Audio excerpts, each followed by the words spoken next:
Cricket संदर्भात एक महत्त्वाची अपडेट समोर येते आहे। न्यूझीलंडकडून आता नाणेफेक जिंकत प्रथम गोलंदाजीचा निर्णय घेण्यात आलाय।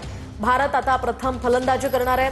अहमदाबादमधल्या नरेंद्र मोदी स्टेडियमवर थोड्याच वेळात हा सामना रंगणार आहे। टीम इंडियाला सलग दुसऱ्यांदा जेतेपद पटकावण्याची ही मोठी संधी आहे। थोड्याच वेळात या सामन्याला सुरुवात होणार आहे। न्यूझीलंडनं नाणेफेक जिंकलेली आहे आणि त्यामुळे आता प्रथम गोलंदाजी करण्याचा निर्णय न्यूझीलंडनं घेतलेला आहे। त्यामुळे भारतीय टीमला या ठिकाणी आधी फलंदाजी करावी लागणार आहे। अहमदाबादमधल्या नरेंद्र मोदी स्टेडियमवर हा सामना खेळवला जातो। त्याची महत्त्वाची अपडेट यामध्ये आपण पाहतोय। न्यूझीलंडनं नाणेफेक जिंकली आहे।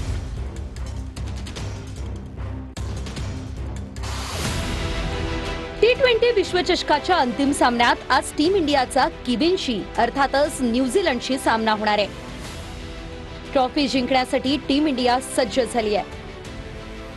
अहमदाबादच्या नरेंद्र मोदी स्टेडियमवर संध्याकाळी 7 वाजता हा हाय व्होल्टेज सामना रंगणार आहे।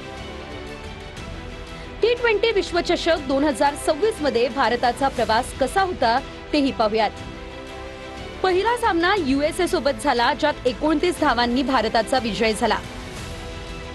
दुसरा सामना नामिबिया सोबत झाला, 93 धावांनी विजय मिळवला। तिसरा सामना पाकिस्तान सोबत झाला, ज्यात 61 धावांनी भारताचा विजय झाला।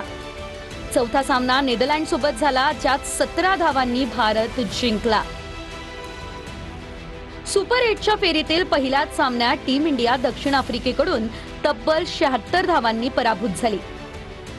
या पराभवामुळे इंडियाला नेट रन रेटमध्ये मोठा धक्का बसला। त्यानंतर भारतानं मात्र कमबॅक केलं। सुपर 8 फेरीतील दुसऱ्या सामन्यात भारतानं झिम्बाब्वेला 72 धावांनी मात दिली। त्याचा टीम इंडियाला नेट रन रेटमध्ये मोठा फायदा झाला। चौथ्या आणि महत्त्वाच्या सामन्यात वेस्ट इंडिजला 5 गडी राखून धूळ चारली, तर सेमीफायनलमध्ये इंग्लंडवर 7 धावांनी टीम इंडियानं विजय मिळवला। आता अंतिम भिडंत न्यूझीलंड सोबत आहे। न्यूझीलंड संघ आतापर्यंत एकदाही विश्वविजेता नाही, तर आजचा सामना जिंकून सलग दुसऱ्यांदा विश्वचषक उंचावणारा आणि 3 वेळा चॅम्पियन बनणारा संघ ठरण्याची संधी टीम इंडियाकडे आहे।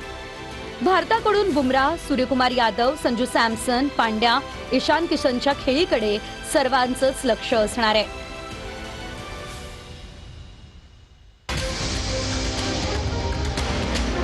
फायनल पाहण्यासाठी अनेक दिग्गज अहमदाबादमध्ये दाखल झालेत। भारताचे माजी कर्णधार महेंद्रसिंह धोनी, कथावाचक जया किशोरी यांच्यासह विविध क्षेत्रातील दिग्गज महामुकाबला बघण्यासाठी दाखल झालेत। फायनल सामन्याआधी क्रिकेट चाहत्यांची उत्कंठा शिगेला पोहोचली आहे। मुंबई दिल्लीसह देशभरात चाहत्यांमध्ये उत्साह दिसतोय।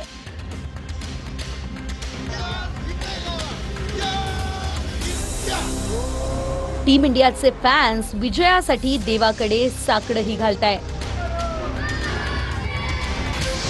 त्यामुळे भारतीय चाहत्यांसह सर्व क्रिकेट प्रेमींच्या नजरा या आज होणाऱ्या फायनलकडे लागल्या आहेत।